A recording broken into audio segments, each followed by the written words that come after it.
India, जहां एक तरफ अलग अलग संस्कृतियां, भाषाएं और खूबसूरत जगहें हैं, वहीं दूसरी तरफ इसके नॉर्थ और साउथ के विकास में बहुत बड़ा अंतर है। नॉर्थ जहां गरीबी, अशिक्षा और सामाजिक असमानता से जूझ रहा है, वहीं साउथ तरक्की की मिसाल बना हुआ है। यहाँ पर साक्षरता दर ज्यादा है, बेहतर इंफ्रास्ट्रक्चर है और यहाँ की इकोनॉमी भी काफी मजबूत है। यह अंतर हालांकि काफी जटिल है और इसके कई पहलू हैं, लेकिन इसकी जड़ें उन ऐतिहासिक, आर्थिक और सामाजिक कारणों में हैं जिन्होंने इन क्षेत्रों की दिशा तय की है। यह ऐसे ही साउथ इंडिया की तरक्की के पीछे के कारणों को जानने की कोशिश करता है और इसके लिए कई मानकों पर नॉर्थ इंडिया से तुलना की गई है। यह अंतर कई विकास सूचकों में साफ दिखाई देता है।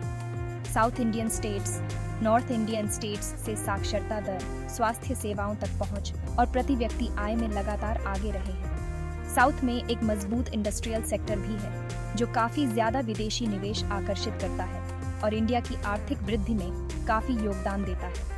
हालांकि यह अंतर केवल आंकड़ों का मामला नहीं है, यह उन गहरे सामाजिक आर्थिक वास्तविकताओं को दर्शाता है जिन्होंने इन क्षेत्रों की किस्मत को आकार दिया है।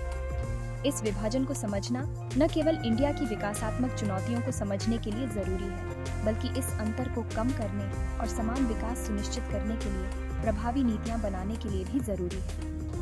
यह ऐसे उन ऐतिहासिक, आर्थिक और सामाजिक कारकों का पता लगाता है जो इस असमानता में योगदान करते हैं और इंडिया के विकासात्मक परिदृश्य की सूक्ष्म समझ की जरूरत पर जोर देते हैं। साउथ इंडिया की विकासात्मक सफलता के बीज उसके इतिहास में ही बो दिए गए थे। प्राचीन समय से ही यह क्षेत्र व्यापार और सांस्कृतिक आदान प्रदान का केंद्र रहा है। कॉलोनियल रूल हालांकि शोषणकारी था, लेकिन इंडिया के विभिन्न क्षेत्रों पर इसका अलग अलग प्रभाव पड़ा। साउथ खास तौर पर तटीय क्षेत्रों में यूरोपियन ताकतों द्वारा व्यापारिक बंदरगाहों की शुरुआती स्थापना देखने को मिली, जिससे ग्लोबल ट्रेड और नए विचारों का आगमन हुआ। पश्चिम के साथ इस शुरुआती बातचीत ने उद्यमिता और नवाचार की संस्कृति को बढ़ावा दिया, जिससे भविष्य में आर्थिक विकास की नींव पड़ी। व्यापारिक मार्गों ने न केवल वस्तुओं का बल्कि विचारों और तकनीकों का भी आदान प्रदान किया। इसके अलावा साउथ को ब्रिटिश प्रशासकों द्वारा शुरू किए गए अपेक्षाकृत प्रगतिशील सामाजिक सुधारों का भी फायदा मिला। इन सुधारों ने समाज में एक नई दिशा और दृष्टिकोण को जन्म दिया। सती प्रथा जैसी प्रथाओं का उन्मूलन और शिक्षा को बढ़ावा, खास तौर पर लड़कियों की शिक्षा को बढ़ावा देने से साउथ इंडियन समाज पर एक परिवर्तनकारी प्रभाव पड़ा।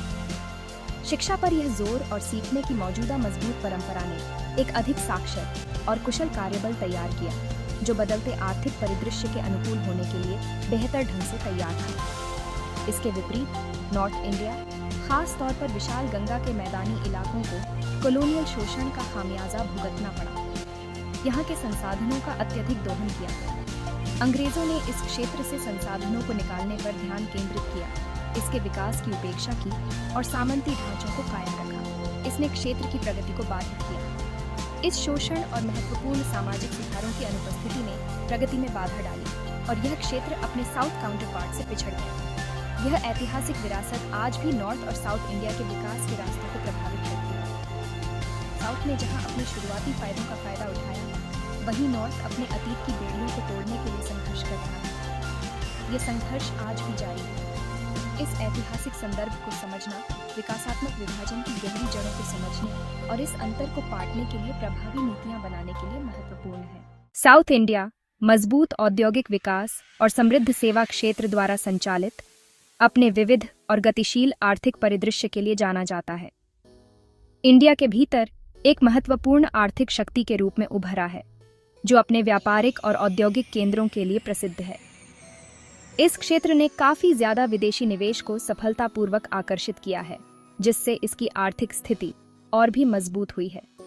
खास तौर पर इंफॉर्मेशन टेक्नोलॉजी, मैन्युफैक्चरिंग और फार्मास्यूटिकल्स जैसे क्षेत्रों में। इन क्षेत्रों में साउथ इंडिया ने अपनी पहचान बनाई है और वैश्विक स्तर पर प्रतिस्पर्धा की है। इस आर्थिक गतिशीलता का श्रेय कई कारकों को दिया जा सकता है, जिसमें अनुकूल कारोबारी माहौल, कुशल कार्यबल और सक्रिय सरकारी नीतियां शामिल हैं। जो निवेशकों के लिए आकर्षक अवसर प्रदान करती हैं। Indian institute of technology (IIT) और Indian institutes of management (IIM) जैसे प्रसिद्ध शिक्षण संस्थानों की मौजूदगी ने एक कुशल और नवीन कार्यबल के पोषण में महत्वपूर्ण भूमिका निभाई है। इन संस्थानों ने अपनी शैक्षणिक उत्कृष्टता के लिए ग्लोबल मान्यता अर्जित की है। जो पूरे इंडिया के छात्रों को आकर्षित करते हैं। इन संस्थानों ने अपनी शैक्षणिक उत्कृष्टता के लिए ग्लोबल मान्यता अर्जित की है, जो पूरे इंडिया के छात्रों को आकर्षित करते हैं और दुनिया भर के उद्योगों द्वारा अत्यधिक मांग वाले ग्रेजुएट्स को तैयार करते हैं। जो पूरे इंडिया के छात्रों को आकर्षित करते हैं और दुनिया भर के उद्योगों द्वारा अत्यधिक मांग वाले ग्रेजुएट्स को तैयार करते हैं और दुनिया भर के उद्योगों द्वारा अत्यधिक मांग वाले ग्रेजुएट्स को तैयार करते हैं। प्रतिभा की इस एकाग्रता ने इंफॉर्मेशन टेक्नोलॉजी और बायोटेक्नोलॉजी जैसे क्षेत्रों में नवाचार और विकास को बढ़ावा देने में महत्वपूर्ण भूमिका निभाई है और बायोटेक्नोलॉजी जैसे क्षेत्रों में नवाचार और विकास को बढ़ावा देने में महत्वपूर्ण भूमिका निभाई है। इसके अलावा साउथ इंडियन स्टेट्स ने निवेश को आकर्षित करने और उद्यमिता को बढ़ावा देने के लिए प्रगतिशील नीतियां अपनाई हैं। इन नीतियों में ब्यूरोक्रेटिक प्रक्रियाओं को कारगर बनाना, कर प्रोत्साहन प्रदान करना और इंफ्रास्ट्रक्चर विकास में निवेश करना शामिल है। इस सक्रिय दृष्टिकोण ने एक अनुकूल कारोबारी माहौल तैयार किया है, जिससे डोमेस्टिक और विदेशी दोनों कंपनियों को इस क्षेत्र में परिचालन स्थापित करने के लिए प्रोत्साहित किया गया है।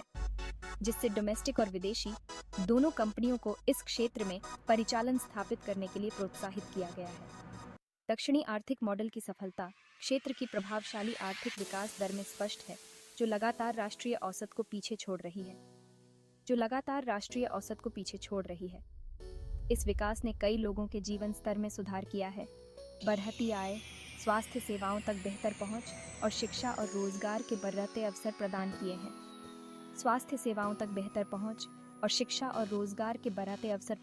हैं। शिक्षा साउथ इंडिया की विकासात्मक सफलता की आधारशिला रही है।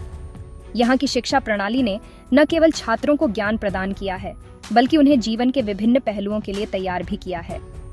यह क्षेत्र नॉर्थ की तुलना में काफी ज्यादा साक्षरता दर का दावा करता है, जो सरकार और समाज दोनों द्वारा शिक्षा पर दिए गए जोर का प्रमाण है। शिक्षा पर यह जोर, जो इस क्षेत्र के सांस्कृतिक ताने बाने में रचा बसा है, का पता ऐतिहासिक कारकों से लगाया जा सकता है।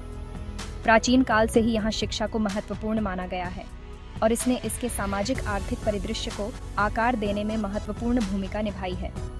साउथ इंडियन स्टेट्स ने शिक्षा को लगातार प्राथमिकता दी है, जिससे पहुंच और गुणवत्ता में सुधार के लिए महत्वपूर्ण संसाधन आवंटित किए गए हैं।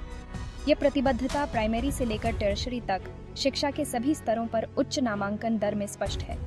इसके अलावा इस क्षेत्र में निजी शिक्षण संस्थानों का प्रसार हुआ है, जो विभिन्न प्रकार के पाठ्यक्रम प्रदान करते हैं और विविध आवश्यकताओं को पूरा करते हैं, जिससे गुणवत्तापूर्ण शिक्षा तक पहुंच का और विस्तार हुआ है। शिक्षा पर जोर देने का साउथ इंडियन समाज पर एक परिवर्तनकारी प्रभाव पड़ा है। उच्च साक्षरता दर ने व्यक्तियों को सशक्त बनाया है, जिससे अधिक सामाजिक गतिशीलता और आर्थिक अवसर मिले हैं। एक कुशल कार्यबल की उपस्थिति ने निवेश को आकर्षित किया है, औद्योगिक विकास को बढ़ावा दिया है और क्षेत्र की समग्र समृद्धि में योगदान दिया है। आधुनिक बुनियादी ढांचे और आर्थिक विकास ने यहाँ के जीवन स्तर को ऊंचा किया है। इसके अलावा शिक्षा ने महिलाओं को सशक्त बनाने में महत्वपूर्ण भूमिका निभाई है, जिससे वे कार्यबल में पूरी तरह से भाग ले सकी हैं और इस क्षेत्र के आर्थिक और सामाजिक विकास में योगदान दे सकी हैं। महिलाओं की भागीदारी ने समाज को और भी मजबूत बनाया है। साउथ इंडिया में महिला साक्षरता की उच्च दर शिक्षा में लैंगिक समानता को बढ़ावा देने के प्रयासों की सफलता का प्रमाण है, जो यहाँ की महिलाओं के लिए नए द्वार खोल रही है, जिसके समग्र सामाजिक प्रगति के लिए दूरगामी निहितार्थ हैं।